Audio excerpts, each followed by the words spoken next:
Beijing, April 1961.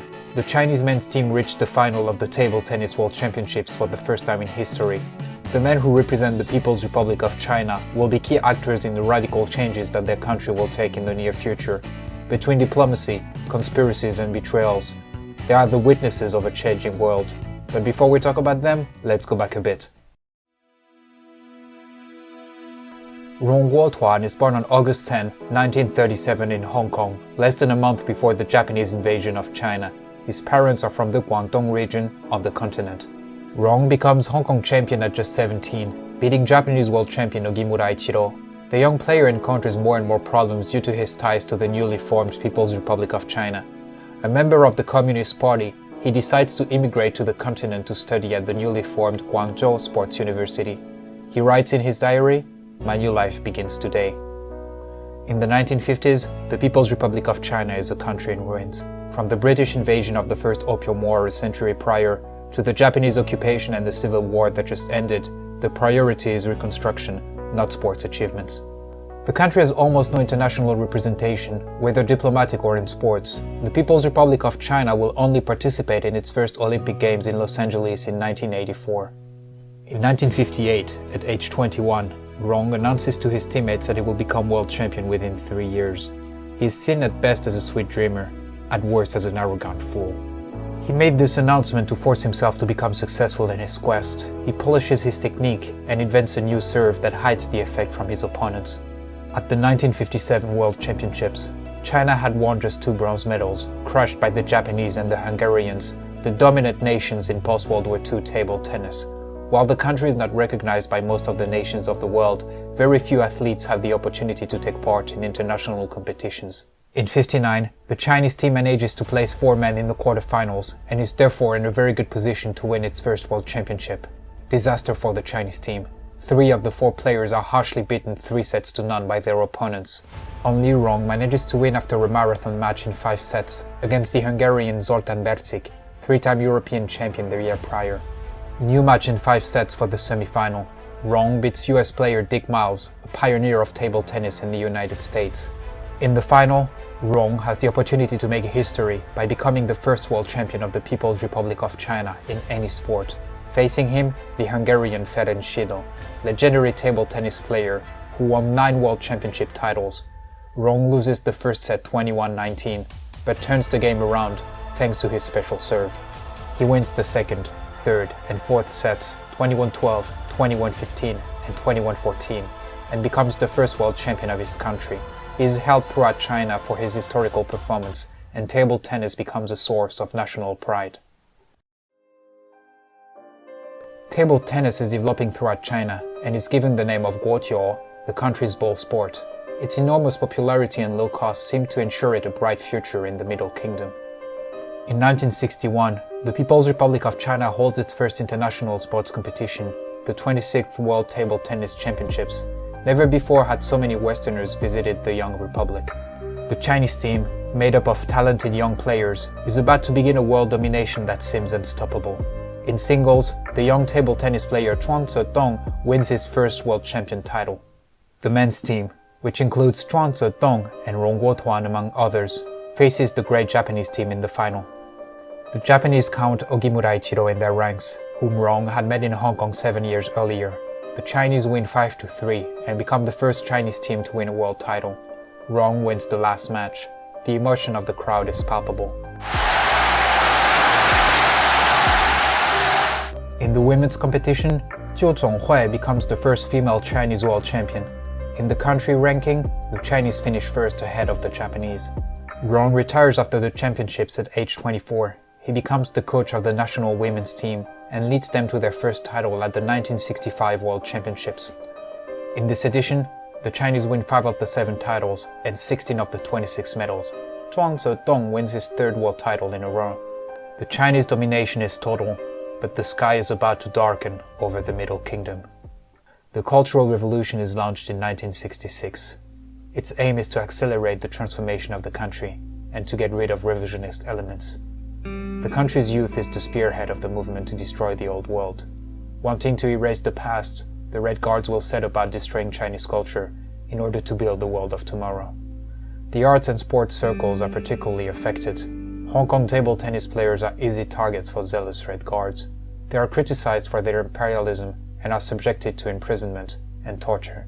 Fu Qifang, bronze medalist with the Rong in 1957, ends his own life on April 16, 1968.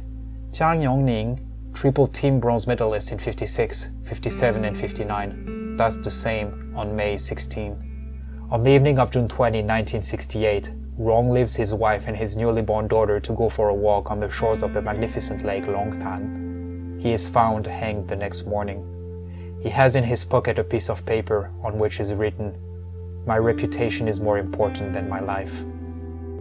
Sport, an emanation of imperialism, has no place in the new world of the Cultural Revolution. Chinese players are absent from the 67 and 69 table tennis world championships. The country's athletes do not take part in any competition at the end of the 1960s in any sport whatsoever. Zhou Enlai, Prime Minister of the People's Republic, is the only man to succeed in curbing the destruction of the Cultural Revolution without being eliminated. He succeeds in getting the country's sportsmen to take part in international competitions again. This will be the case at the 1971 World Championships in Nagoya, where the Chinese participate for the first time in 6 years. Zhou delivers an important message to the delegation that will cross the China Sea.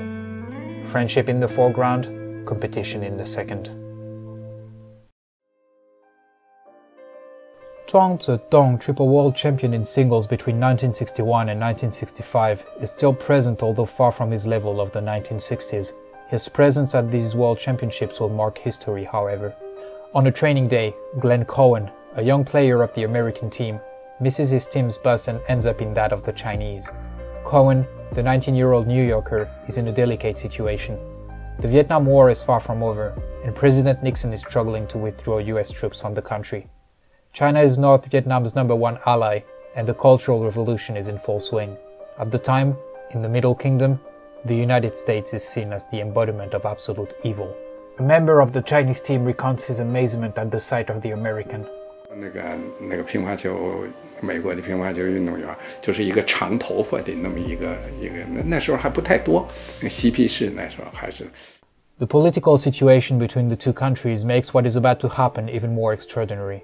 Recalling the words of Premier Zhou Enlai, who asked the team to put friendship first, Zhuang Zedong stands up, sits next to Glenn Cowan, and begins a conversation thanks to the interpreter of the team. According to American sources, it was Zhuang who offered a serigraphy of the Huang Mountains to the American. According to Chinese sources, Cowan was the first one to give a present to the 3-time world champion. Either way, the news gains important media coverage, and the exchange between Zhuang and Cowan goes around the world. In sporting terms, the Chinese win 4 of the 7 titles, and Zhuang Zedong wins the team title and the bronze medal in men's doubles.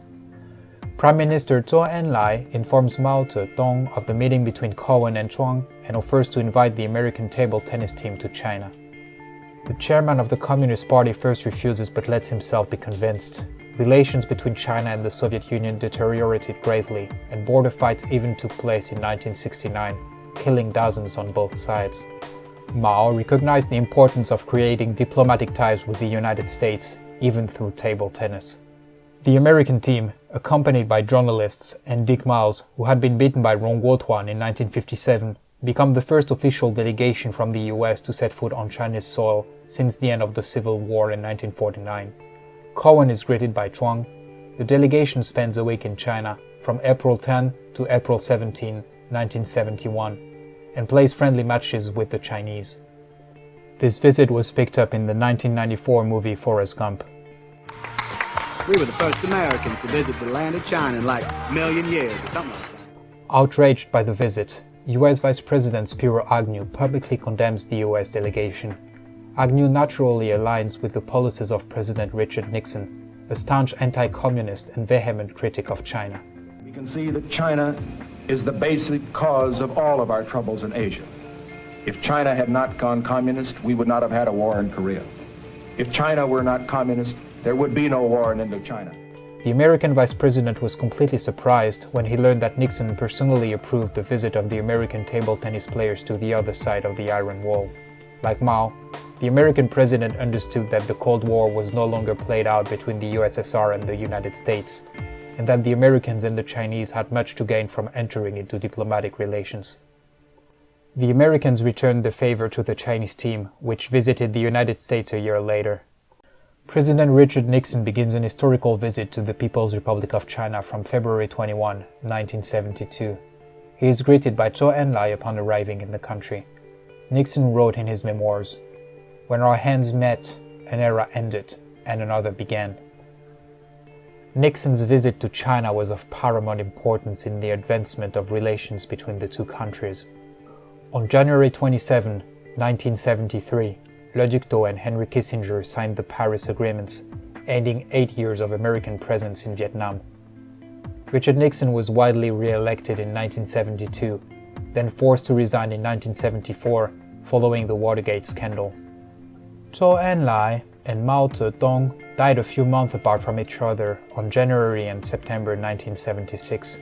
The Cultural Revolution ended the same year. The memory of the 3 table tennis players of Hong Kong origin who tragically died during the Cultural Revolution was rehabilitated in 1978.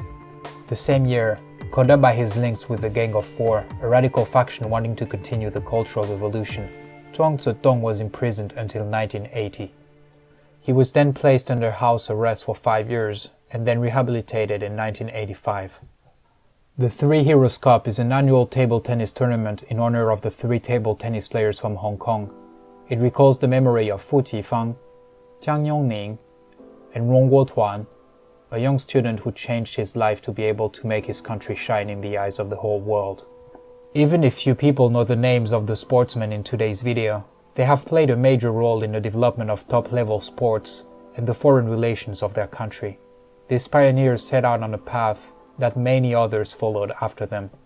Their lives are a reflection of modern China. Humble beginnings, an impossible ascension made reality through Herculean work, and above all, countless sacrifices, necessary or tragically needless. They therefore deserve, in my opinion, our profound respect and admiration. Thank you very much for watching this episode of Out of Bounds.